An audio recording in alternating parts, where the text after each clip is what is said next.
Hey VC, what's up? It's me, yours truly. I am back to post a quick video here.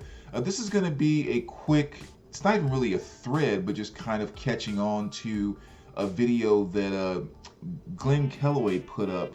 Glen Kellaway from the Basement's a username about 10 days or so ago.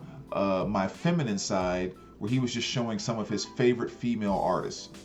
And of course, I'm always watching Aaron Muth and Alamere's channel, and he did a video himself, and it just made me start kind of thinking, and so of course he's enticed me to do a video as well, as always. So yeah, just some of my favorite female artists. Now what I did here too was I didn't focus on trying to tell you who my 10 favorite female artists were, just because I just don't want to talk about the same Stevie Nicks or the same Joan Jett or like the same Pat Benatar or Aretha Franklin, on and on. Like there's some names that we all just kind of know. They are the legends. They will forever be the legends, and just kind of that. So what I tried to pull out was maybe some things that still going to be some common things, maybe one or two things that are not as common throughout the VC, and maybe if nothing else, just kind of introducing someone to a new artist maybe that they don't know. So these are just 10, or not 10, just a few great female artists, not necessarily not my 10 favorite. Let's just kind of jump right into it. One, and this may be, I would say, fairly common in the VC. So I've seen a number of people talk about her, but Betty Davis. She was kind of around during the 70s when the funk and all that awesome stuff was really kind of taking hold. Very creative, very unique. Always think about her as like the Kiss of funk at the time, where she had such a rock and roll funk type of attitude, like I don't care type of expressive attitude, and just brought the funk as hard as anybody was at the time. She was married to Miles Davis, and I mean most people across the board agree. Matter of fact, I think it's kind of somewhat factual that it was her that really kind of brought Miles Davis from that smooth, suit and tie, clean kind of persona and jazz that he was doing, to where he started putting on the funky stuff, wearing the wild glasses, and started doing the Bitches Brew and all of that really kind of cool funk type of stuff. It was her influence on him that took him that direction. So, I always say about her, when you have guys like Jimi Hendrix and David Bowie and guys like that going, yeah, she's cool. Like she's been influential, and it's like, you're doing something serious. So if you're not familiar with Betty, make sure you check her out. Another artist which is just absolutely fantastic, Diana Krall, jazz vocalist, and just awesome. I mean, all of her albums are absolutely amazing, and I was so glad they started reissuing them on vinyl. But yeah, she's just an amazing jazz vocalist, and the thing that I like about her is she does this amazing job of taking like the classy nature of jazz vocal, and also like the sexy undertones of jazz vocal, and just really puts that into a nice package that really just makes you fall into and feel the music. And she does it just like in this fantastic, effortless way. She's not trying to do it. She just naturally has that presence. And it's I love all of her stuff. Amazing vocalist and piano player. So if you're into the jazz vocal thing, make sure you check her out. Lenny Kravitz. This is the album Strut. And I pulled out Lenny because, and I don't know if she was actually on this album or not, I think, but because she's been with Lenny for a while. But Cindy Blackman, she's the drummer. I think she's still the drummer for Lenny Kravitz. She kind of has like a kind of thinner woman, a black woman, kind of has a nice little cool fro thing, and it's just seeing her back there on that kit. It's an awesome thing. Oftentimes compare her to, I feel similar about her as I feel about Lee from Motley Crue, and from the standpoint that like Tommy Lee is not like the most amazing drummer in the world, like in terms of all of his fills and that type of thing. Like you're not going to put him next to next to a Neil Peart, and all of a sudden like, oh, which is... So Lee's kind of straightforward, but what Lee does is he is amazing at hitting the drums at the right time with the right power and exactly what the song needs. I think that there's something there that you can't necessarily put your finger on about how a drummer learn or is born to do that. And I think Cindy is kind of the same way. She's not, magical and all over the place, but she hits those things at the right time in the right way, and there's just some magic that comes out of her when she plays. So very cool there with Lenny. Next, I'm going to go to Melissa Etheridge, another amazing artist. And this, she actually probably would make one of my just actual top 10 lists. The thing I love about her is that, well, I love the way she sings and feels love. Like when she's expressing love. Because for whatever reason, the language that she expresses it in is the exact same language that I think about it and feel it in. So I get so connected to the way she's telling her stories and what she's doing within her music. Like I just completely feel it. And so her music just moves me so much. And that's what just makes her an amazing artist to me. Great songs on here like Dance Without Sleeping. Ain't It Heavy is probably my favorite track off of this. But even when you go back to some of her, even earlier stuff with, No Place to Go, Come to My Window, just all the various hits that she's had, it's just absolutely amazing. I Want to Be in Love, one of my favorite tracks by her. But yeah, I just wish they would get around to reissuing her freaking stuff, man. It's just like, this is one of the few that they've done. This wasn't a reissue. I think this was actually in an original pressing.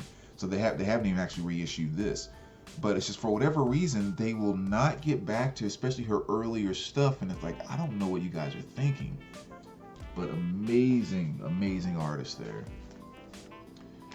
Next year we have Lucinda Williams, kind of on the folk country side, really kind of depending on what stage you catch her, because she has been doing music for a long time.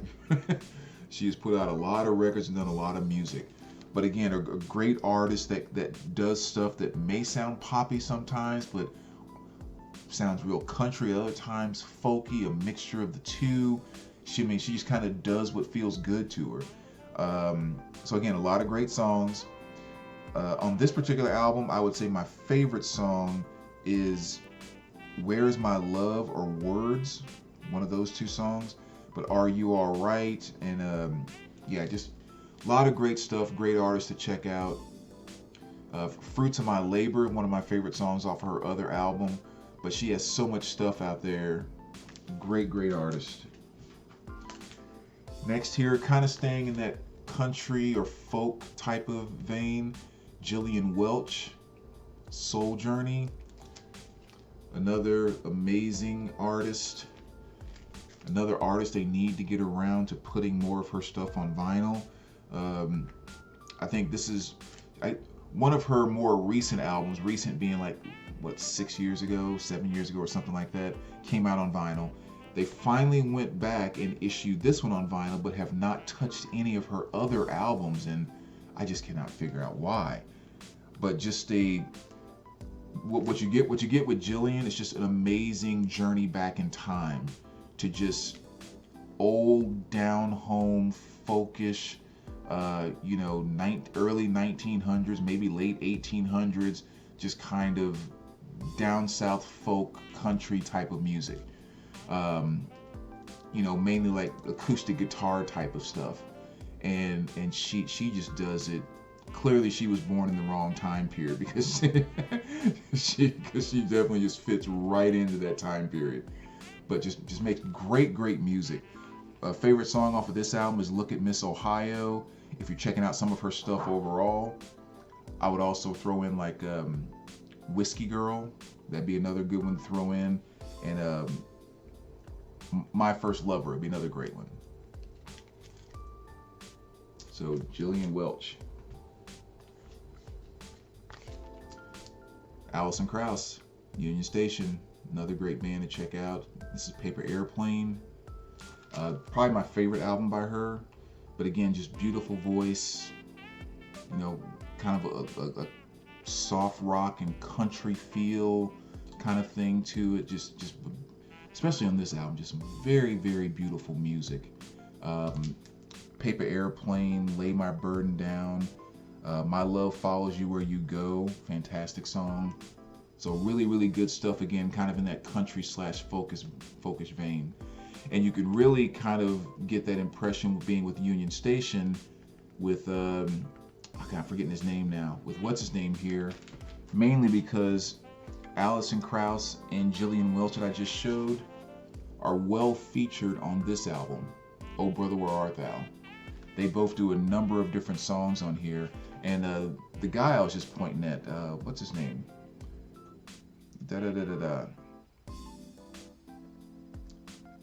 Is it John Hartford?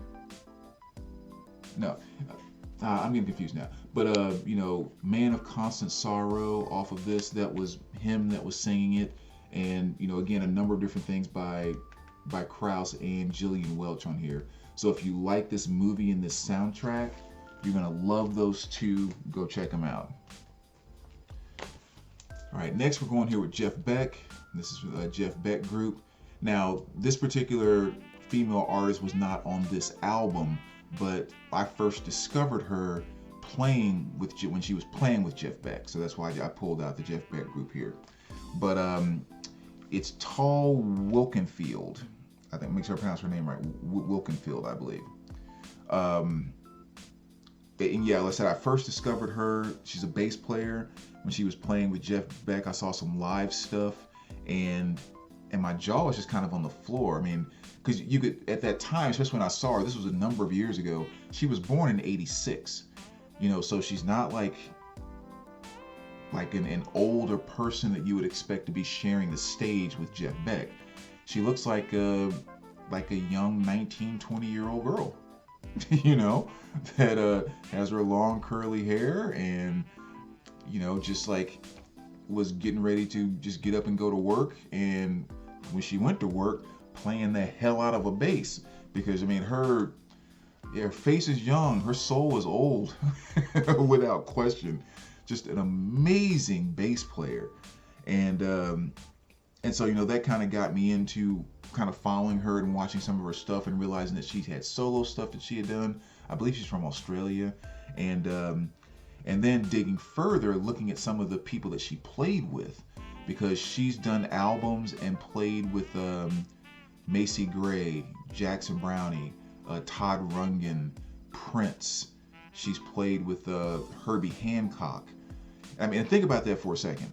You're going to take a guitar and get on the stage with Herbie Hancock, like with Jeff Beck, you know, with Prince. Like, those aren't the kind of guys who take mediocre or settle for whatever they can get. It's like the elite of the elite share the stage with those level of artists. And her face is right there and her bass is right there every time. So that just kind of gives you an idea of the level of play that she had. And again, to be born in '86, to be as young as she was when she was doing that, it was just one that should not be overlooked at all. And speaking of female bass players, you know, gotta have this one on board. Gotta have Tina. Tina with the heads. I mean, she, I just love her to death. That's all I can say. Actually, I didn't see the picture of that. I didn't think about that. Yeah. And so I had to pull out this album because this is my favorite album by, well, I don't know what favorite album. Maybe. My favorite song is Psycho Killer by the Talking Heads. So, and that's a great example too, because on that song, she holds it down. Like from the minute that song kicks in with that bass line, and she carries that thing all the way through and just shows you why, you know, why she's the bass player in the band. So great stuff there. She's definitely a fantastic female artist. Switching to a little bit of R&B here, and again, trying to get away from some of the Aretha Franklin, Gladys Knight, Diana Ross, that type of thing. Evelyn Champagne King. And for those who are into 80s R&B, especially early 80s R&B, you know Evelyn Champagne King, but in general, maybe people don't. But again, just yeah, an awesome artist, had some really big hits that came out in the early 80s, like on this one here, Love Come Down was a huge hit for her, one of my favorite just kind of tracks to get up and dance to. Betcha She Don't Love You was a good hit off of this. Her previous album, I'm in Love, was a gigantic hit. Shame, even though it's not one of my favorite songs, it was a big hit for her, which was kind of cool. And one of the cool things about her story too is, she wasn't necessarily trying to make it into the music business. I think she had a sister or a relative, I think it was her sister, but it was a relative that worked at a music label, and she was basically like a janitor, which is like, cleaning toilets and that type of thing. Couldn't make it into work one day and asked her to go in and cover, even though I don't think she worked there, but it's like all you gotta do is go in and clean. And so while she was in the bathroom cleaning and singing, there was an exec that heard and was like, wait a minute, who and what is that? And next thing you know, Evelyn Champagne King is making videos and she's on your album covers and she's one of the legends in the 80s R&B world. So fantastic artist right there. And then it's got two more here. We're going to talk about great female artists, and this actually might be one that would be in my top 10, would be Roxanne Chante. I mean, Sparky D, definitely cool too, but definitely Roxanne Chante, oftentimes just known as Roxanne or Roxanne. One of the early pioneers as far as the world of hip hop goes.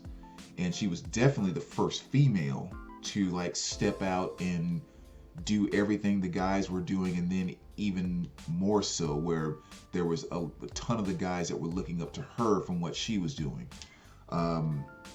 But yeah, like I said, she was in those early days of hip hop, did a lot of stuff with UTFO, which was kind of a bigger group at that time in the world of hip hop, and she paved the way for a lot. I mean, just an amazing rapper. And even if you go today and you're talking to guys like Nas and other guys like from the West Coast or the East Coast and so forth, like they you've heard them say in different interviews and everything, like, oh yeah, she was like one that we looked up to. She was kind of like she was paving the way. She was doing just some really amazing things, and she definitely needs to have her place in the world of hip hop for sure. And last but not least, Muriel Grossman. And this is Reverence. One of my newest favorite jazz artists, especially over the past 10 years. My favorite jazz artist I discovered over the past 10 years. Just really amazing stuff. And the easiest way to kind of sum her up is, for me personally, John Coltrane is my absolute favorite jazz artist. I mean, Coltrane, I think I have more Coltrane albums in my collection than any other artist because he's a bad man.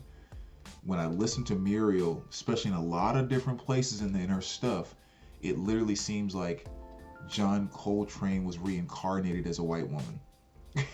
and he changed his name to Muriel Grossman. There's just so much Coltrane flavor that I get from so much of her work. It's like, of course I'm going to love her. And just an absolute fantastic artist. So highly recommend checking her out. Her stuff can be a little more costly to get sometimes, just because she's over in, is it Italy? That's somewhere over in Europe. And so, shipping and everything's always a costly to get stuff to the States. She does sell a lot of stuff on Bandcamp and stuff like that, which is cool. But yeah, I even reached out to her one time, just, kind of sent her an email, and she responded back with a few different emails. Just told her that I loved her stuff, and, I was even thinking about, if possible, maybe sending my albums over to get them signed by her and all of that. And she was just like very thankful. And I made a video about, just her stuff, kind of just introducing her to the vinyl community. And she saw the video and thanked me for doing that and all.